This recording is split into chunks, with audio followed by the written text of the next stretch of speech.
नमस्कार जय हिंद साथियों। मैं हीरालाल गर्ग स्वागत करता हूं आप सभी के अपने YouTube परिवार भारत एजुकेशन में। दोस्तों, आरबीएससी की जो बोर्ड परीक्षा है वो अपने 29 फरवरी से शुरू हो रही है।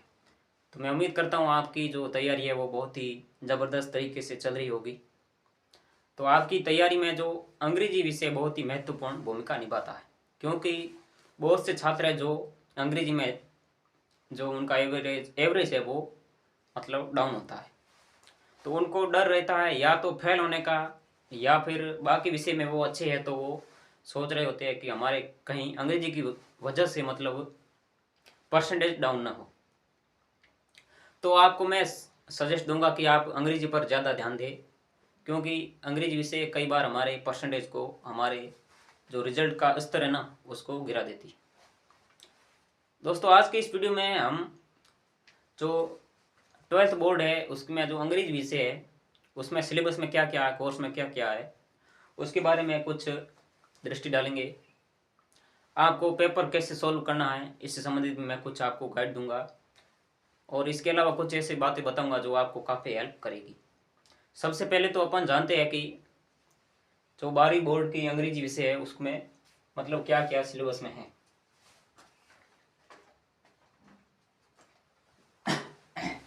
दोस्तों, जो पेपर होता है इंग्लिश का वो 80 नंबर का होता है, और 20 नंबर आपके सत्रांक है जो विद्यालय की तरफ से भेजे जाते हैं, और पूर्णांक है आपके 100 नंबर का होता है। दोस्तों, 15 नंबर के आपके है रीडिंग, मतलब इसमें आपको पैसेज पूछे जाते हैं, अनसीन पैसेज, सीन पैसेज, जिसे हिंदी में कहते हैं अपन पठित और अपठित गद्यांश पद्यांश।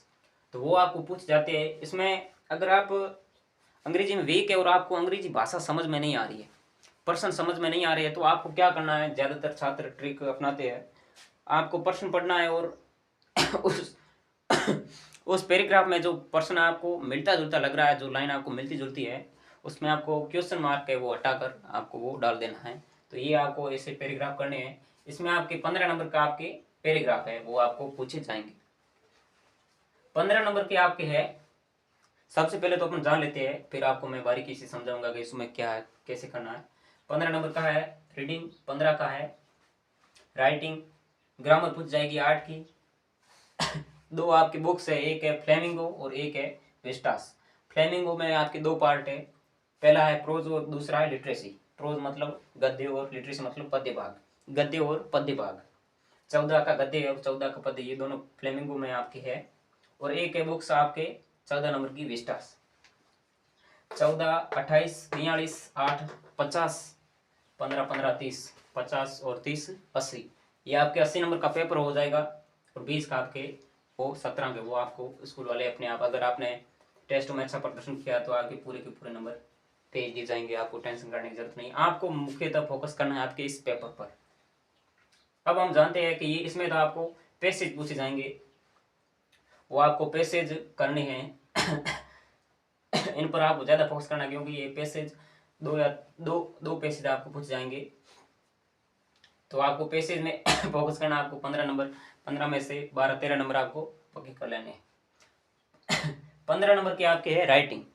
राइटिंग में क्या पूछा जाएगा, आपको नोटिस है। नोटिस तो पक्का कंफर्म आपकी परीक्षा में आता ही है। तो मैंने नोटिस के ऊपर एक पूरा वीडियो बना रखा है, चाहे कैसा भी प्रश्न आए आप वो नोटिस कर सकते हो। मैंने आपको प्रारूप बताया है, उसका उस वीडियो का लिंक है मैं आपको इस डिस्क्रिप्शन में दे दूंगा। तो आप वहाँ जाके वो पूरा वीडियो देख लेना, एक बार आपकी नोटिस पक्का हो जाएगा। इसके अलावा आपके लेटर भी पूछा जाता है, फॉर्मल और इनफॉर्मल लेटर, मतलब पिता को लिखिए या किसी शासक मतलब फॉर्मल लेटर में क्या होता है, हम किसी ऑफिस में लेटर लिखते हैं, और इनफॉर्मल में क्या, हम किसी रिश्तेदारों मतलब दोस्तों को या फिर हमारे किसी सगे संबंधियों को हम लेटर लिखते हो, वो अपने हो जाएगा इनफॉर्मल लेटर में।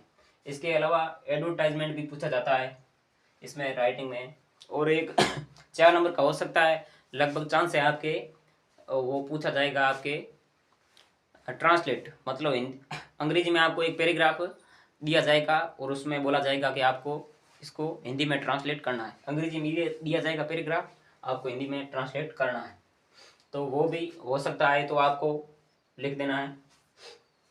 8 नंबर की आप ग्रामर पूछी जाएगी। नेक्स्ट है महत्वपूर्ण आपकी दो बुक्स है, एक है फ्लेमिंगो और दूसरा है विस्टास। फ्लेमिंगो में आपके दो भाग है, प्रोज और लिटरेसी, 14 नंबर के। इसमें आपको क्या है दोस्तों, बहुत ही महत्वपूर्ण सीक्रेट की बात बताता हूँ मैं आपको दोस्तों। आपके जो भी पार्ट है ना, इसमें भी है इसमें भी है, मतलब ओवरऑल माने तो ये 3 किताबें हो जाएगी। 3 किताबें में बहुत ही ज़्यादा पार्ट हो जाएंगे, आपको अंग्रेजी में प्रश्न याद नहीं हो पाएंगे। तो आपको क्या करना है, जो मोस्ट प्रश्न है उनको तो याद करना है, बाकी जो अगर आपको प्रश्न नहीं याद हो रही है तो आपको क्या करना है, जो भी आपकी समरी है ना, इंग्लिश में एक समरी बहुत ही महत्वपूर्ण होती है, मतलब होता है इसका मूल भाव। पाठ होता है ना, उसका मूल भाव अपने शब्दों में वर्णन करो। तो आपको प्रत्येक पाठ की जो, अगर आपके पास पासबुक है या गाइड जो भी है उसमें दिया हुआ है, या आप उसका किसी भी तरीके से ट्रांसलेट करके उसका मूल भाव तैयार कर लो, और प्रत्येक पाठ का आपको एक समरी याद कर लेना है, जो आपकी बहुत ही हेल्प करेगी। सीधा प्रश्न भी पूछा जा सकता है आपको, इसका समरी लिखिए, नहीं तो अगर आपके प्रश्न आते हैं उसमें आपको ये समरी हेल्प कर सकती है।